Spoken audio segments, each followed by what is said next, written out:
Hey everyone, I'm your Sky Tracker meteorologist, Alex Wasylenko. We're joined now by Mish of Queen City Cats, and she is going to introduce us to a really cute three-legged feline today. Mish, tell us all about Betty.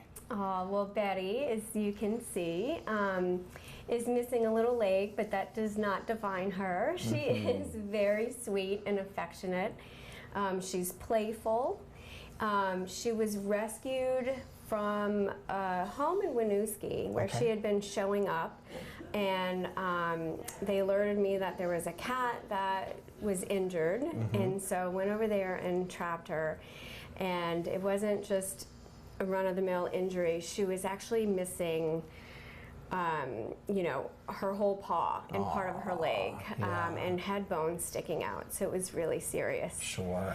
And what was the clinic that you all brought her to? Just to give a quick shout out, these people doing God's work, I tell you. First of all, I brought her to Bev's right away because she was, you know, she had an infection, and I didn't know how long she had been out there with all that, so we got her stable and got her on some pain meds and antibiotics right away. And then I started reaching out to my network.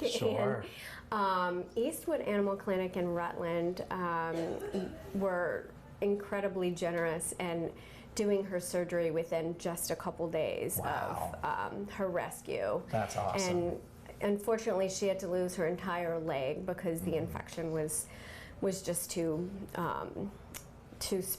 widespread or whatever. But she, as you can see, she recovered.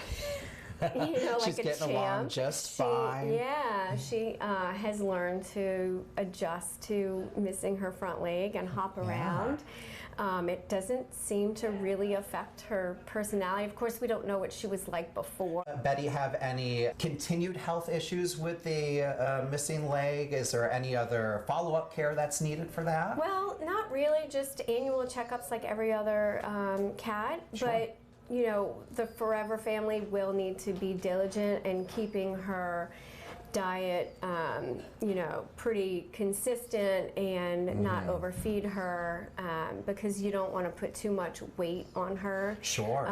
Because that can cause, you know, her one remaining front leg to become arthritic, and you know, it would be harder for her to move around. And I would say another thing that they could do to help her is maybe add some stairs to places that she wants to climb up to. Which we see here, she gets along with really well, hopping all over the place. That one leg is certainly not a limitation. No, it's not. No. And she loves to look out of the window. She loves forts, like the kind you built when you were a kid in the living room. That. So she likes to sleep in a little fort. And even when we first came in, really cozied up to us, not standoffish at all. She's very friendly with humans. Sure. But we've seen that she's not a big fan of other cats. Okay.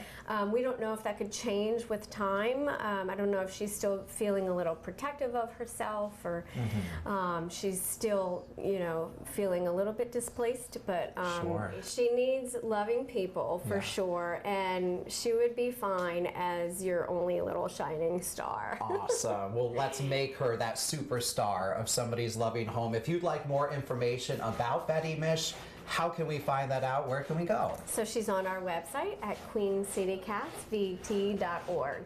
Awesome. Very good. Thank you so much for joining us this week, Mish. Thank you for having me and Betty. Of course.